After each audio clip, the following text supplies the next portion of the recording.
में सबसे पहले बात करेंगे अमेरिका से आई उस खबर की जिसने पूरे बाजार का मूड खराब कर दिया। अमेरिकी राष्ट्रपति डोनाल्ड ट्रंप ने फार्मा कंपनियों पर 100% टैरिफ लगाने का ऐलान किया है। ट्रंप टैरिफ के ऐलान से फार्मा सेक्टर का मूड खराब हो गया। आखिर फार्मा पर टैरिफ का भारतीय कंपनियों पर कितना असर होगा, किन कंपनियों की मुश्किलें ज्यादा बढ़ सकती है, इसका पूरा एनालिसिस बता रहे हैं मेरे सहयोगी यतिन मोता।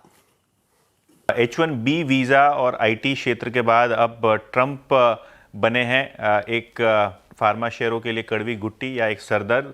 और कहीं ना कहीं जो इन्होंने फार्मा पे 100% टैरिफ लगाया है, इसके चलते आज फार्मा शेयरों में 2 से 2.5-3% तक की आपको मंदी दिखाई पड़ रही है।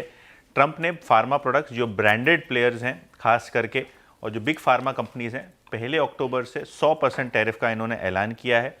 फाइन प्रिंट अभी आना बाकी है, तो किस तरीके से ये इम्प्लीमेंट होगा ये ऑब्वियसली उसके बाद तय होगा। लेकिन यूएस में अगर आपकी मैन्युफैक्चरिंग फैसिलिटी है या आप मैन्युफैक्चरिंग में निवेश कर रहे हैं तो शायद आपको एग्जेम्पशन दिया जाएगा। जैसे कि मैंने पहले कहा, जो फार्मा टैरिफ है इसके रिलेटेड सर्कुलर अभी भी बाकी है। इंडिया के लिए क्यों ये मैटर करता है? क्योंकि भारतीय फार्मा कंपनियों के लिए यूएस सबसे बड़ा मार्केट है। इनफैक्ट भारत जितनी भी दवाएं एक्सपोर्ट करता है उसका 40% हिस्सा यूएस में एक्सपोर्ट होता है। और फर्स्ट हाफ में भारत ने लगभग $4 बिलियन के आसपास के फार्मा प्रोडक्ट्स यूएस में बेचे। और कहीं ना कहीं अगर हम एनालिस्ट की बात करें तो इनका मानना यह है कि भारत जो है अफोर्डेबल जेनेरिक दवाएं यूएस मार्केट्स को बेचते हैं और यूएस मैन्युफैक्चरिंग के मुकाबले 30 से 40% सस्ते दरों पे भारतीय कंपनी अपनी जेनेरिक दवाएं बेचते हैं।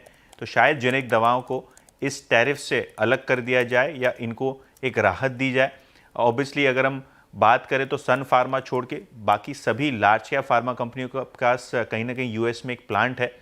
और सन फार्मा की पर्टिकुलरली बात करें तो इनके पास जो स्पेशलिटी पोर्टफोलियो है और जो ब्रांडेड पोर्टफोलियो है जो कि 10 से 15% सेल का है, उतना असर यहाँ आता हुआ नज़र पड़ सकता है। इसके अलावा अगर हम बात करें तो सिप्ला डॉक्टर रेड्डीज लुपिन, इनकी कहीं ना कहीं सब्सिडरी है जो यूएस में मैन्युफैक्चरिंग करती है, तो शायद इनको एग्जेम्पशन मिले। लेकिन हाँ, अगर हम फार्मा कंपनीज़ की बात करें तो जो आज सबसे ज़्यादा शेयर्स गिरे हैं खास करके ग्लैंड फार्मा, ओरो फार्मा, इनके लगभग 50% से ज़्यादा सेल्स यूएस मार्केट से आते हैं। सन फार्मा और सिप्ला के केस में लगभग 1/3 सेल्स उनके यूएस मार्केट से आते हैं।